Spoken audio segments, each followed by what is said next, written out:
Ouçamos todos boa notícia que vem da vida, que vem do amor. Ouçamos todos boa notícia, é o Evangelho de Deus Salvador.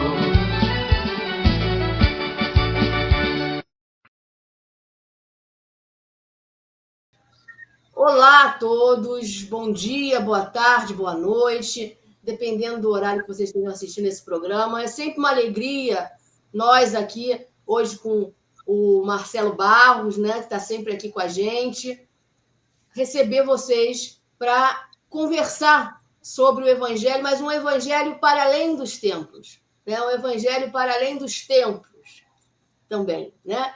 Nesse domingo, que é o sexto domingo da Páscoa, o Evangelho do ano B, né, continua as palavras de Jesus depois da ceia. As palavras que lemos no domingo passado é uma continuação agora, né? É João 15, 9 e 17. São palavras que parecem uma espécie de testamento que Jesus deixa para o seu grupo, né? A primeira coisa que chama a atenção é o caráter afetuoso, quase confidencial dessas palavras. Jesus abre o coração, fala do que tem vivido e experimentado. É uma confissão de amor. E o momento é o que parece menos adequado para a confissão de amor. Os discípulos estão tensos e com medo. Jesus vai ser preso dali a pouco.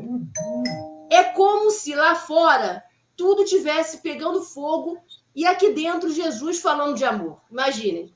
Marcelo, querido, conta pra gente o que mais chama a atenção nessas palavras. Ana Helena, querida, queridos irmãos e irmãs, boa noite, boa tarde, bom dia.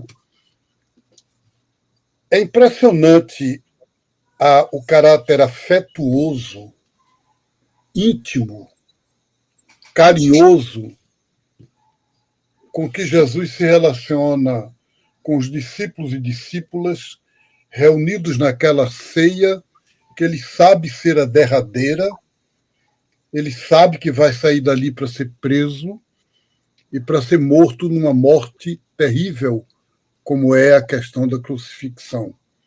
E, entretanto, ele sabe também que o grupo vai deixá-lo, vai renegar, a maioria do grupo vai abandonar, que ele não vai ser acompanhado.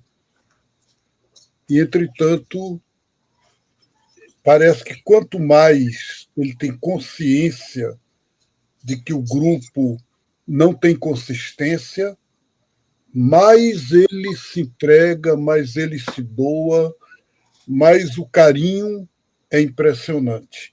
Normalmente, confidência de amor se faz na intimidade, mas Jesus faz numa intimidade que é social, que é do grupo.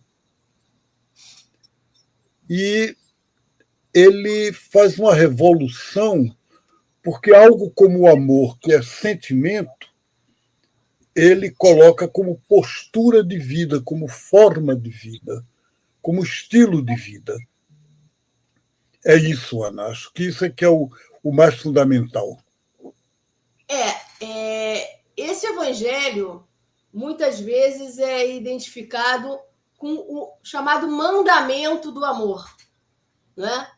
Mas, ao mesmo tempo, Marcelo, é estranho a gente imaginar que seja preciso mandar, obrigar alguém a amar, né? O amor não pode ser uma ordem, né? Tem que ser natural. E Jesus, como você já pontuou um pouco, ele, além de fazer de forma natural, ele faz publicamente, né? Esse amor social, que, inclusive, Marcelo, foi o que propôs a campanha da fraternidade desse ano. Exatamente. Fala um pouco para a gente sobre isso. Veja, Ana, normalmente a gente imagina mandamento do amor. E aí realmente fica ruim, porque mandamento, como é que pode obrigar alguém a amar? Mas o que a gente chama de mandamento é uma proposta, É como numa relação de amor, você dizer a outra pessoa, para você, tudo que você me diz é uma ordem. O que você pede, para mim, é ordem. Quer dizer, então, Jesus pede aos discípulos, propõe aos discípulos o amor. E esse amor social, esse amor de predileção, que no texto grego é o agapé, de onde vem a palavra ágape, ele é um caminho de vida, ele é uma forma de viver. Então, por exemplo, é muito interessante que o pastor Henrique Vieira tem um livro chamado Amor como Revolução, no qual ele diz: Jesus não me pede que eu queira bem, que eu estime, que eu tenha carinho por um adversário político, por um inimigo, por um fascista. Não, ele pede que eu o respeite e que eu ame no sentido de que eu viva com ele uma proposta de caminho que é de amor, de querer o bem e não querer o mal da pessoa. Agora, não é uma coisa afetiva, é uma coisa efetiva. Perfeito. Agora, falar de um amor social, Marcelo,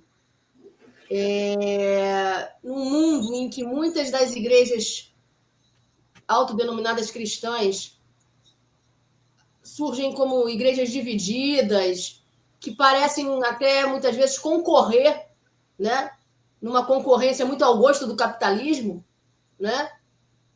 Como é que a gente consegue falar desse amor social diante desse cenário? O Concílio Vaticano II, que reuniu todos os bispos católicos em Roma, de 1962 a 65, ele afirmou que a divisão é contrária à vontade de Deus e que o projeto divino que Jesus trouxe para o mundo é a unidade. E essa unidade é uma unidade de fé. Paulo disse: há uma só fé, há um só batismo, há um só Deus e Pai de todos. Então, essa unidade, ela existe independente da gente. Agora, mesmo, é como se, por exemplo, você dissesse: nós somos da mesma família e somos divididos. É isso. O fato de ser divididos não nega que somos irmãos. São igrejas irmãs e divididas. Então, o que nós pedimos a Deus é, reconhecendo que a divisão é consequência do pecado, é consequência do fechamento, do não amor, a gente pede a Deus a graça da unidade visível, quer dizer, de tornar visível, efetiva, completa a unidade. E por isso, na próxima semana, do domingo da Ascensão ao domingo de Pentecostes, é a semana de oração pela unidade das igrejas cristãs. E nós temos essa intenção, esperando Pentecostes, orando ao Divino Espírito Santo que nos ilumine e nos conduza para a unidade.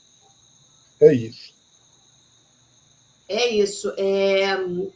E esse evangelho, Marcelo, ele nos leva a observar, né, como é que Jesus fez da ceia e da partilha o sinal mais profundo, né, de sua presença e de sua doação de vida. Hoje, as nossas igrejas deveriam, né, fazer com que a Eucaristia representasse isso, representasse essa doação, essa presença. Apesar disso, se tornou um culto meio sacrificial, clerical, né, que lembra pouco a ceia de Jesus, né? Peço que você traga aí umas palavras finais comentando isso. Eu acho que isso é o grande desafio para as comunidades hoje. O Papa Francisco fala em sinodalidade, e propõe isso como modo de ser normal na igreja, a Eucaristia é comunhão. Então, é a sinodalidade levada ao último ponto. Então, uma Eucaristia que é clerical, uma Eucaristia que é autoritária, onde você sente que é uma espécie de rito para legitimar poder eclesiástico, essa Eucaristia é uma traição à ceia de Jesus. A ceia de Jesus foi esse ato de carinho profundo, de uma ternura. Eu não vos chamo servos, não vos chamo nem discípulos, chamo amigos, porque o que o Pai me confiou eu partilho com vocês. Foi assim que Jesus falou. Então, é muito importante hoje, como desafio, a gente restituir às nossas celebrações esse caráter carinhoso, terno, amigo da ceia de Jesus. E lembrar que nós estamos em um país, né, Marcelo, no qual milhões de pessoas ainda vivem em insegurança alimentar, né, passam fome realmente, falando português, claro, né? E hoje nós precisamos justamente retomar, de repente, mutirões populares, né, para luta contra a fome, né? Nessa perspectiva, né, de que Jesus queria que todos tivessem vida em abundância, todos se fossem alimentados e com uma alimentação saudável, né? Entendendo a alimentação como direito humano básico, né? Trazendo isso para os dias de hoje, né, Marcelo? A gente pode encerrar assim. É sacramento da partilha. Se não há partilha, não há Eucaristia. Se a gente não reparte a vida e não cuida de que todos tenham pão, como cantamos no canto do Zé Vicente, pão em todas as mesas, não há Páscoa, não há Eucaristia. É bom que fique essa palavra, porque é um desafio muito profundo para todos nós. É isso aí. Obrigado, Ana. Uma alegria grande de conversar com você. Uma alegria sempre, Marcelo. Um abraço a todos. E um abraço, uma boa semana e vamos nos preparando para a festa de Pentecostes.